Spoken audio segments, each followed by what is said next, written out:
Hello friends आज हम हमारे मैथ में एक नया चैप्टर शुरू करने जा रहे हैं।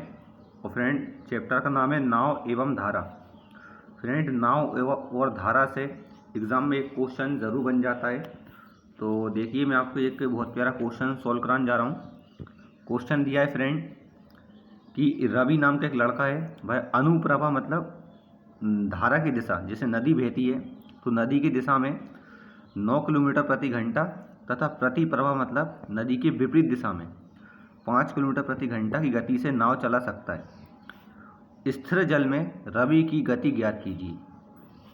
फ्रेंड रवि जो है अनुप्रभा मतलब धारा की दिशा, मतलब रवि नाव चला रहा है तो जिस दिशा में नदी बह रही है उसी दिशा में वह 9 किलोमीटर प्रति घंटा तथा जहाँ नदी बह रही है उसकी विपरीत दिशा में नाव चलाता है तो 5 किलोमीटर प्रति घंटा गति से उसे नाव चला सकता है। तो बताना कि स्थिर जल में रवि की गति कितनी है। और फ्रेंड मैं आपको एक दो चीज़ बता देता हूँ। जब भी स्थिर जल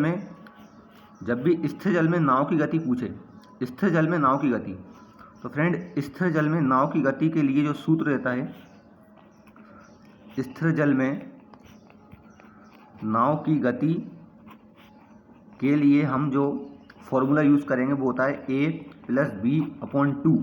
ठीक है, ये स्थिर जल में नाव की गति है।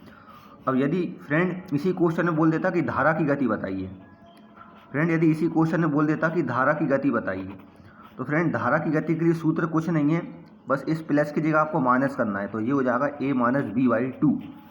ठीक है, लेकिन हमसे इसने पूछा है कि स्थिर जल में नाव की गति या स्थिर जल में रवि की गति, मतलब वही रवि की गति कब होगी, जब रवि नाव में बैठेगा तभी तो रवि की गति आएगी। तो क्वेश्चन वही है। तो हम देखिए स्थिर जल में नाव गति के लिए क्या सूत्र लगाएंगे, a+b/2।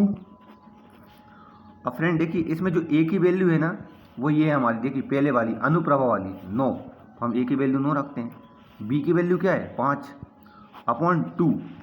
और फ्रेंड इसको हम प्लस कर लेते हैं, 9 और 5 कितने होंगे 14, और 14 में 2 से भाग देंगे कितना जाएगा 7 बार।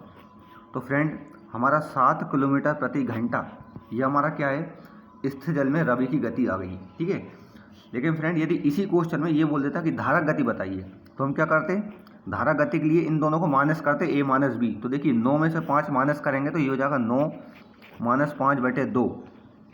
तो फ्रेंड 9 में से 5 जाएगा कितना बचेगा, 9 में से 5 जाएगा हमारे बचेंगे 4/2। और फ्रेंड 2 से भाग देंगे कितनी बार जाएगा 2, तो 2 किलोमीटर प्रति घंटा। 2 किलोमीटर प्रति घंटा ये क्या जाएगी हमारी धारा गति आ जाएगी। ठीक है, यदि ये धारा गति पूछता तो ये होगा आंसर, लेकिन इसने पूछा है हमारी स्थिर जल में नाव की गति या द्रविक गति, तो हमारा आंसर हो जाएगा 7। Thanks for watching.